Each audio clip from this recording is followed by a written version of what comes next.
सच बोलना इतना मुश्किल क्यों है और सच सुनकर लोग नाराज क्यों हो जाते हैं। जय भीम। नमो साथियों। आज इसी विषय पर चर्चा करेंगे कि आखिर सच में ऐसा क्या है जो लोग सच को सुनकर नाराज होने लगते हैं। तो इसके पीछे कई वजह हैं। उन वजहों पर चर्चा करने से पहले मैं आपसे एक सवाल पूछना चाहता हूं। क्या आपने अपने जीवन में कभी सच्चाई बोली है और वो सच्चाई बोलने के बदले लोगों ने आपको ही गलत साबित कर दिया हो? क्या आपके साथ कभी ऐसा हुआ है कि आपने सही बात कही हो और उल्टा लोग आपसे ही नाराज हो गए हों?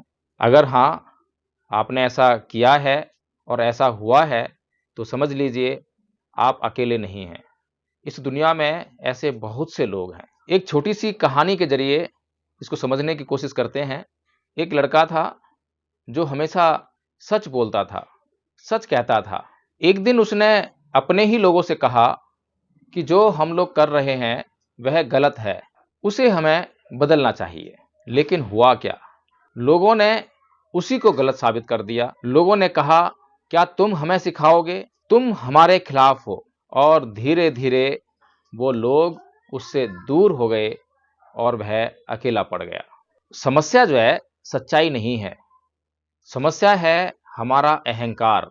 जब कोई हमारी गलती बताता है या हमें गलत साबित करने का प्रयास करता है, तो हमें ऐसा एहसास होता है, ऐसा महसूस होता है कि वह हमें छोटा दिखा रहा है, कम कर रहा है।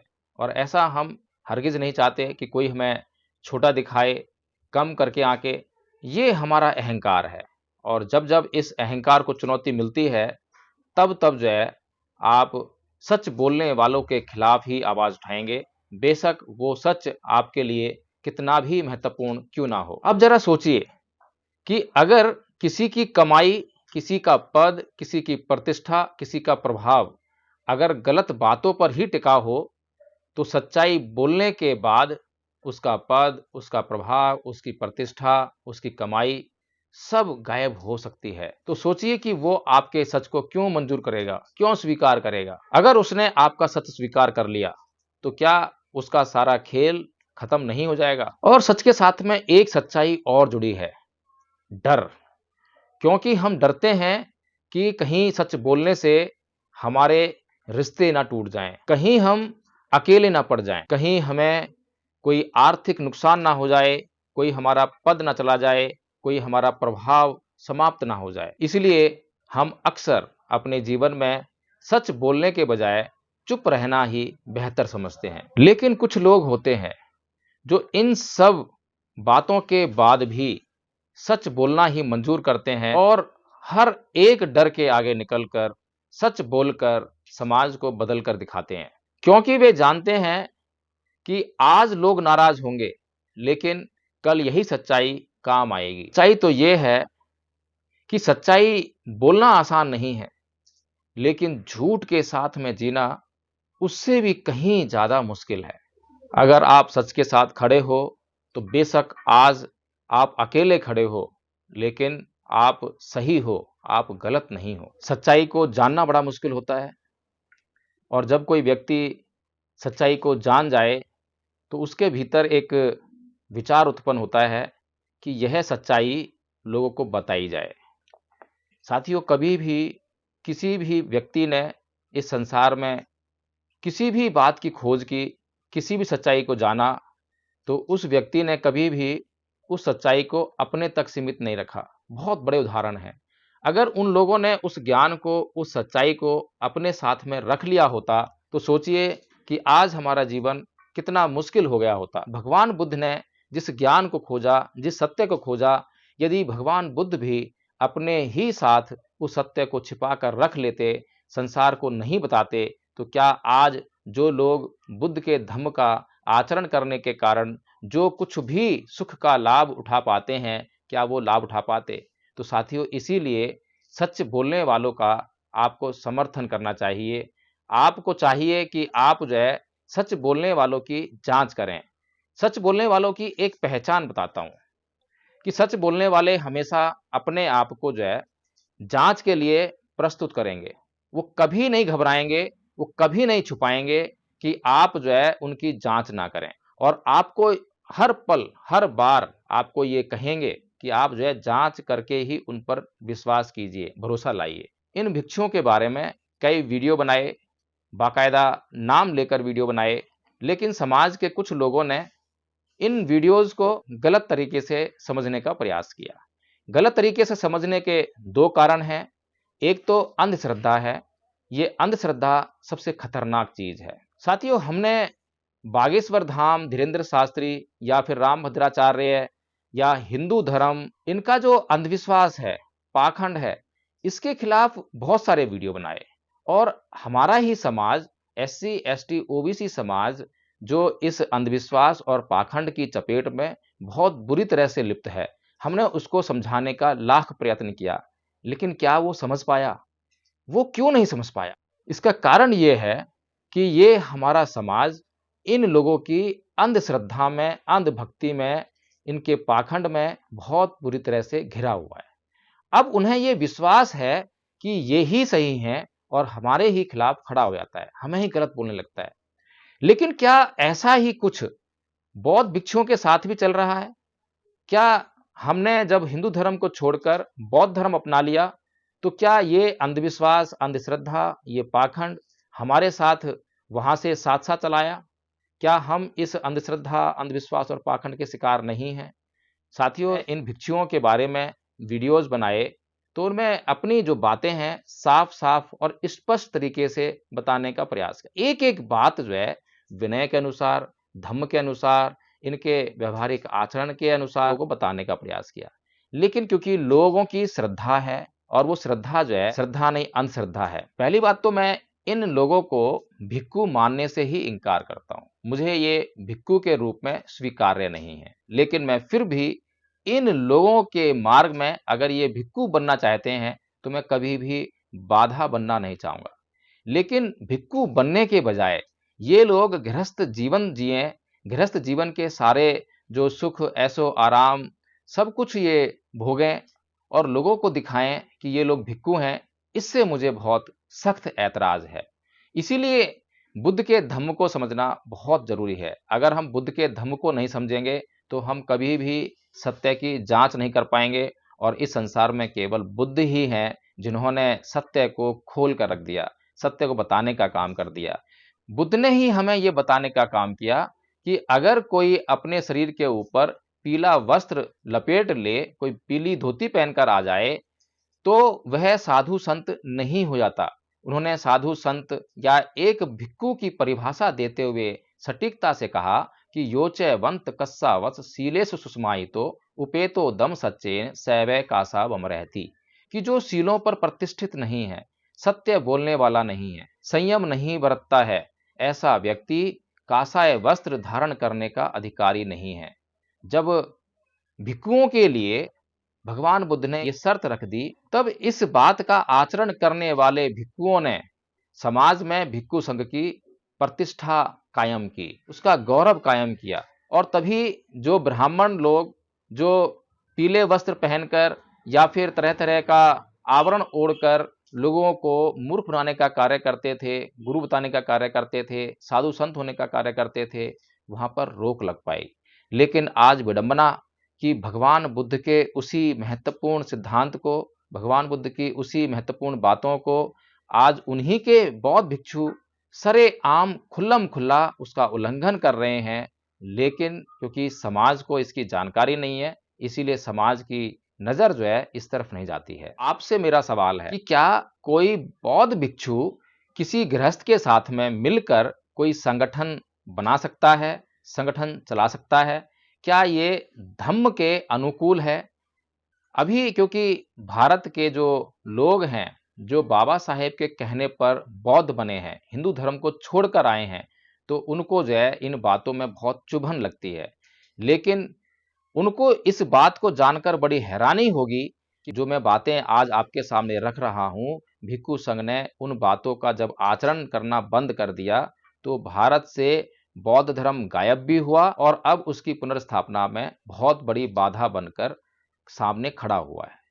बाबा साहेब 13 अक्टूबर 1956 को भंते चंद्रमणि से ये शिकायत करते हैं कि मैं बुद्धं शरणं गच्छामि कहूँगा, धम्मं शरणं गच्छामि कहूँगा, लेकिन मैं संघं शरणं गच्छामि नहीं कहूँगा।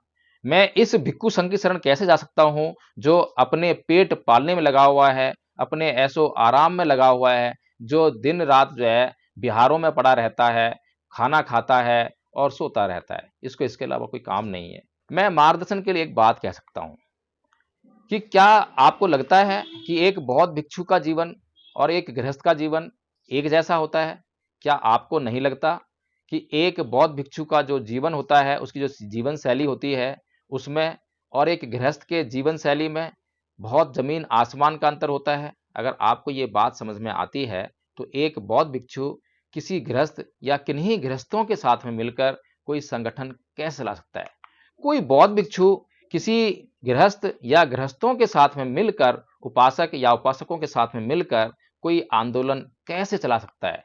क्योंकि भिक्षु का जो उद्देश्य है, वो बिल्कुल अलग है। उसका उद्देश्य है निर्वाण को प्राप्त करना और गृहस्थों का जो उद्देश्य है, वो बिल्कुल अलग है। उनका उद्देश्य है कि अपने जीवन में दुखों को कम से कम करके अपने जीवन को जो है अपने परिवार के साथ में जीना। दोनों के उद्देश्यों में बड़ा भारी अंतर है। मुझसे अक्सर ये सवाल किया जाता है, मुझ पर ये अक्सर आरोप लगाया जाता है कि एडवोकेट जय भीम प्रकाश नाम लेकर अपने ही समाज को बदनाम करने का प्रयास कर रहे हैं। साथियों, बदनाम करना उसे कहते हैं जहां पर तथ्य ना हो, तथ्य प्रमाण पर आधारित ना हो, सत्य ना हो, सत्य की जानकारी ना हो, केवल किसी को बदनाम करने के उद्देश्य से कुछ भी बोल देना। लेकिन मैंने अपने आप को बार-बार लोगों के सामने प्रस्तुत किया है कि यदि आपको मेरी बात असत्य लग रही हो, झूठ लग रही हो, तो मैं आपके सामने हाजिर हूं। मुझे आप जो दंड देना चाहें, मैं उसे सहर्ष स्वीकार करूंगा। लेकिन जो मैं कह रहा हूं, कम से कम उसकी एक बार जांच तो कर लीजिए। जांच करने के लिए कहीं और जाने की जरूरत नहीं है। आप बुद्ध के धम्म का अध्ययन कर लीजिए। आप बुद्ध के धम्म के अनुसार या फिर किसी विद्वान भिक्षु से मिलिए। उससे पूछिए कि जो एडवोकेट जय भीम प्रकाश कह रहा है, क्या ये सही है? क्या ये उचित है? लेकिन कुछ गृहस्थों को इन बौद्ध भिक्षुओं ने ये कहकर बरगला दिया कि आज समय बदल गया है और आज जो है व्यवहारिक कारणों के कारण हमें जो है ये सब करना पड़ता है। अब सोचिए, व्यवहारिक कारणों को मैं भी जानता हूं, मैं भी स्वीकार करता हूं, लेकिन क्या बुद्ध के समय में धम्म का प्रचार करने के लिए क्या उस समय रथ नहीं बने थे? क्या राजा लोग रथों का उपयोग नहीं करते थे? और क्या भगवान बुद्ध यदि किसी राजा से कहते कि हे राजन, अगर मैं पैदल जाऊंगा तो मुझे बहुत समय लग जाएगा, मैं बहुत अधिक लोगों तक नहीं पहुंच पाऊंगा, इसीलिए मुझे बहुत सारे लोगों को धम्म समझाना है, मुझे धर्म का प्रचार करना है, इसीलिए मुझे अपने जो है कुछ रथ दे दो या रथ बनवा दो, तो क्या कोई भी राजा भगवान बुद्ध को रथ देने से इनकार करता, रथ बनाने से इनकार करता?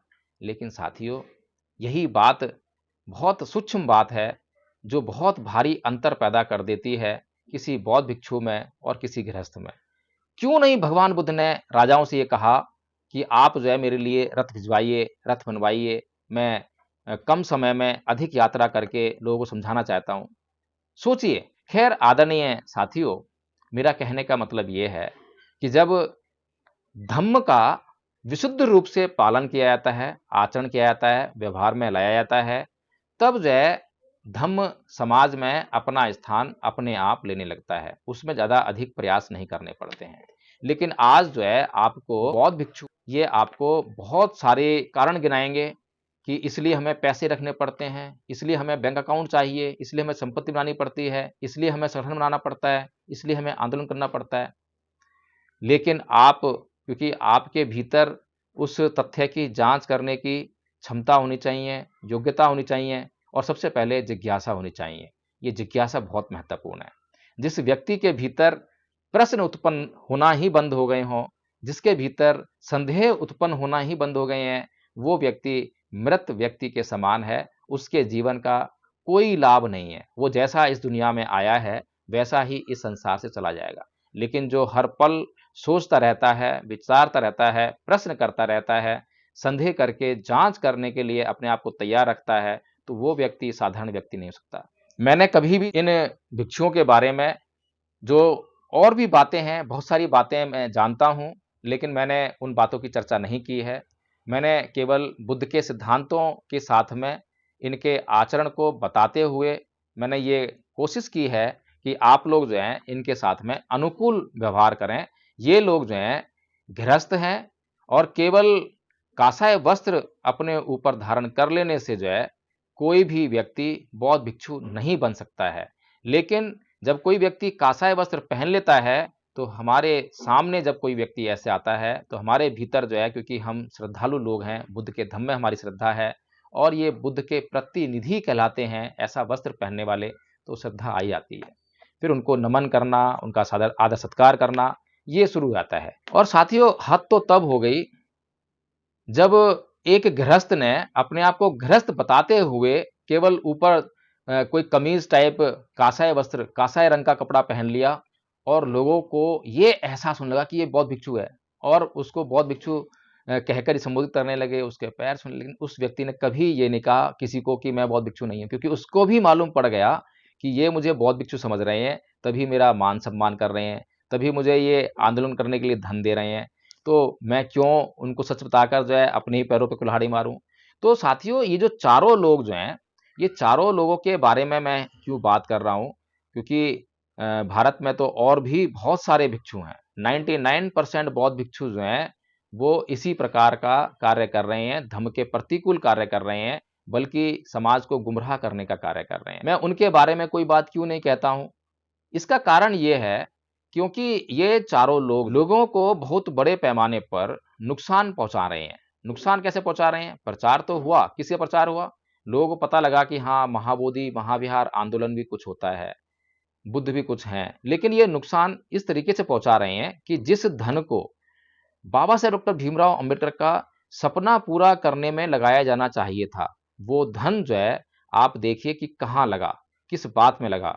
बड़े बड़े मंच लगाने में, यूट्यूबर्स को एंगेज करने में, बड़े बड़े पांडाल लगाने में, बड़े बड़े पांडाल लगाकर लोग आए, इकट्ठा हुए, उनके खाना खर्च करने में। आप सोचिए कि करोड़ों रुपया जो है अब तक इन लोगों ने इकट्ठा किया और उसे बर्बाद कर चुके हैं, और रिजल्ट के नाम पर अभी भी आपके सामने एक बड़ा जीरो और एक बड़ा क्वेश्चन मार्क दिखाई दे रहा है, और आपको सफलता जो है कहीं दूर दूर तक नजर नहीं आ रही है। सुप्रीम कोर्ट में केस चल रहा है, लेकिन मैंने बार बार ये बताने का प्रयास किया, समझाने का प्रयास किया, प्रश्न किए, लेकिन किसी से भी अभी तक संतोषजनक जवाब नहीं मिला। मैं बार बार ये प्रश्न किया कि भाई, महाबोधि महाविहार का जो आंदोलन है वो बोधगया में चल रहा है, लेकिन जहां पर चल रहा है वहां पर 2 बौद्ध लोग बोधगया जिले से वहां पर दिखाई नहीं देते हैं। तो ऐसे में जब बोधगया में, गया जिले में जब बौद्ध ही नहीं है, तो आप लोग जो महाविहार आंदोलन कर रहे हैं कि ब्राह्मणों से उसको मुक्त कराना है, तो आप जो है वहां पर कब तक टिके रहेंगे और कैसे उसको सुरक्षित करेंगे? सुरक्षा तो जो है लोगों पर डिपेंड करती है। आप सोचिए कि ये पूरा भारत देश जो है, बल्कि यहां से भारत से दूर दूर तक पाकिस्तान, अफगानिस्तान, ईरान तक जो है आज भी हमें बौद्ध विरासतों के अवशेष मिलते हैं। इसका मतलब बौद्ध धर्म जो है इतनी दूर तक फैला हुआ था, तो बौद्ध धर्म गया कहां? बौद्ध धर्म, जब बौद्ध लोग थे तो बौद्ध धर्म प्रचारित हुआ, मूर्तियां बने, स्तूप बने, बहुत कुछ बना, लेकिन जब बौद्ध लोग नहीं रहे तो उन्हीं विरासतों पर अन्य लोगों का कब्जा हो गया। इसी प्रकार से महाबोधि महाविहार की असली मुक्ति का मतलब यह है कि वहां पर गया जिले में कम से कम 10% 20% बौद्ध होंगे, तो अगर हमने किसी भी साधन से उस विहार को वापस ले लिया तो वो हमारे हाथों में बना रहेगा। पहली कंडीशन तो ये है। दूसरी बात यह है कि अभी भारत में कोई बौद्ध भिक्षुओं की संस्था नहीं है, संगठन नहीं है, भिक्षु संघ नहीं है। भिक्षु संघ का कार्य क्या होता है, यह हमें समझना चाहिए। भगवान बुद्ध ने भिक्षु संघ का निर्माण करने के 11 साल तक विनय का निर्माण नहीं किया, उनको आवश्यकता नहीं पड़ी विनय का निर्माण करने। विनय मतलब भिक्षुओं के लिए आपसी व्यवहार का अनुशासन, कि किस प्रकार से आपस में व्यवहार करेंगे। लेकिन जब भिक्षु संघ की प्रतिष्ठा समाज में स्थापित हो गई, तो उस प्रतिष्ठा का फायदा उठाने के लिए अन्य लोग भी आने लगे, और जब अन्य लोग भी भिक्षु संघ में शामिल होने लगे, जिनका उद्देश्य निर्वाण प्राप्त करना नहीं था, निर्वाण से कोई कुछ लेना नहीं था, उनका जो है उनका लक्ष्य था या तो अपना पेट पालना या फिर ऐशो आराम की जिंदगी जीना। तो इसलिए जो है ऐसे लोग जब संघ में आने लगे तो संघ में जो अन्य जो भिक्षु हैं, जो निर्वाण के लिए भिक्षु संघ में शामिल हुए थे, भिक्षु बने थे, उनके साथ में उनका जो व्यवहार है, उनके मार्ग में बाधा बनने लगा। तब जो है भगवान बुद्ध ने ये अनुशासन के नियम बनाए, विनय बनाया। तो इसीलिए हमें किसी भी भिक्षु को भिक्षु जानना, ये सबसे पहले जरूरी है कि वो भिक्षु है या नहीं है। तो उसका क्राइटेरिया केवल एक ही है, वो है विनय। अगर वो विनय का पालन कर रहा है, अगर उसका पहला और अंतिम उद्देश्य केवल निर्वाण प्राप्त करना है, तो आप उसको भिक्षु स्वीकार कर सकते हैं। और ये छलनी कौन लगाएगा? ये छलनी कोई गृहस्थ तो लगाएगा नहीं, मैं तो लगाऊंगा नहीं, ये छलनी कोई बौद्ध भिक्षु संघ ही लगाएगा। तो मैंने बार बार जो है इन लोगों से, इन सभी लोगों से मैंने ये प्रश्न किया कि भाई मुझे बताइए कोई बौद्ध भिक्षु संघ है जो ये छलनी लगाने का काम कर रहा हो। आज कोई भी व्यक्ति बाजार से चीवर खरीद के ले आता है, उसको पहनकर समाज के सामने अपने आप को प्रस्तुत करता है और बोलता है मैं बौद्ध भिक्षु हूं। क्या इस प्रकार से इन बौद्ध भिक्षुओं की जांच करने का काम कोई भिक्षु संघ कर रहा है? तो इसका जवाब नेगेटिव, कि कोई भिक्षु संघ नहीं है जो ये कार्य कर रहा हो।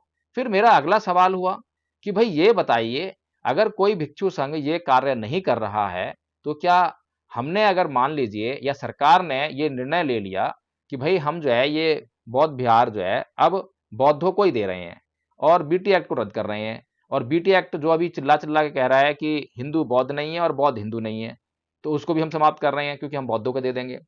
अब सरकार ने जो है ये आपके ऊपर जिम्मेदारी दी कि लाइए कौन बौद्ध है, कौन बौद्ध भिक्षु है, किसको दें। तो आप कैसे निर्णय करेंगे कि कौन बौद्ध भिक्षु है और कौन बौद्ध भिक्षु नहीं है? आपके पास क्या पैरामीटर है?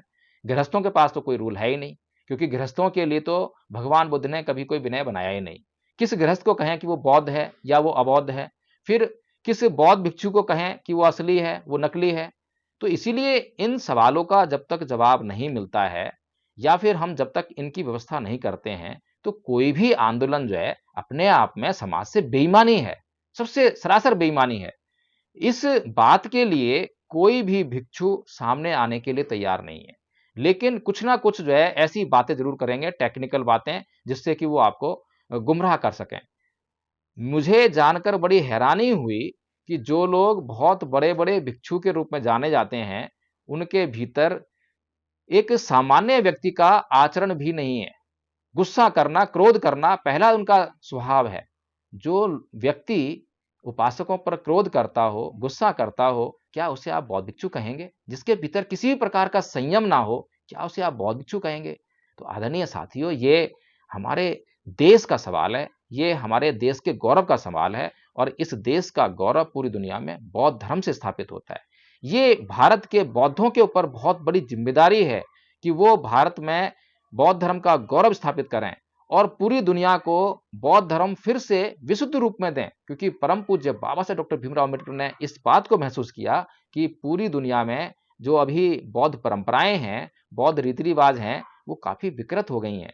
बौद्ध धर्म जो भगवान बुद्ध ने हमें जिस रूप में दिया था, उससे बहुत ज्यादा अलग दिखाई देता है। तो इसीलिए आज भारत के लोगों के ऊपर ही ये बड़ी जिम्मेदारी है कि सबसे पहले तो वो खुद से जो है बौद्ध धर्म को इस देश में स्थापित करें, और स्थापित करने के बाद बाहर के देशों से सामंजस्य स्थापित करें और पूरी दुनिया में बौद्ध धर्म का यूनिफिकेशन करें, एक रूपता उसमें लेकर आए। किसी बौद्ध भिक्षु के खिलाफ नहीं हूं, लेकिन मैं हर उस व्यक्ति के खिलाफ हूं जो समाज को धोखा दे रहा है, समाज से झूठ बोलता है। इसलिए साथियों, केवल इसलिए नाराज मत होइए कि ये सच जो है आपकी भावनाओं के खिलाफ है, ये सच आपका जो विश्वास है उसके खिलाफ है, ये सच जो है आपकी श्रद्धा के खिलाफ है। आप मेरी बातों पर विश्वास लाने से पहले एक बार सोचिए जरूर, जांच जरूर कीजिए। अगर आपको जांच करनी हो तो आप जो है धम्मपद संघ को ज्वाइन करके, उसकी मीटिंग ज्वाइन करके उसमें आप प्रश्न रख सकते हैं। प्रश्न रखकर उसकी अच्छी तरह से जांच कर सकते हैं, हम आपकी उसमें हेल्प करेंगे, मदद करेंगे। लेकिन अगर आपने सुनकर केवल अपनी भावना के अनुरूप उससे इनकार ही कर दिया, तो फिर कोई समाधान नहीं है। हम लोग बड़ी मेहनत से ये कार्य कर रहे हैं। हम लोग भारत को बौद्धमय करने के लिए हम छोटे छोटे बच्चों को प्रशिक्षित कर रहे हैं, क्योंकि बौद्ध धर्म जो है चित्त का धम्म है, चित्त का धर्म है, चित्त में शुद्धता का धर्म है, और चित्त की शुद्धता जो है बचपन से ही तैयार की जानी चाहिए। ये अभ्यास से होती है, तर्क से नहीं होती है। तो साथियों, यदि आपको मेरी ये बात समझ में आई हो और आपको अगर जांच करनी हो, धम्म सीखना हो, धम्म का प्रचार करना हो, भारत को बुद्धमय करना हो, बाबा साहब डॉक्टर भीमराव अम्बेडकर का सपना पूरा करना हो, तो आप जो है आज ही जो नंबर स्क्रीन पर फ्लैश हो रहे हैं उनसे संपर्क कीजिए और आज ही जो है धम्मपद संघ से जुड़िए और सीखना शुरू कीजिए। साथियों, अगर आपको ये वीडियो अच्छा लगा हो तो इसको लाइक कीजिए और इसको शेयर करना बिल्कुल ना भूलें और कमेंट करके मुझे ये जरूर बताएं कि आपको ये वीडियो कैसा लगा। क्या आप सच बोलते हैं? क्या आपने अपने जीवन में कभी सच बोला और उस सच को बोलने का आपको नुकसान उठाना पड़ा? मुझसे ये जिक्र जरूर करें। जय भीम, नमो साथियों।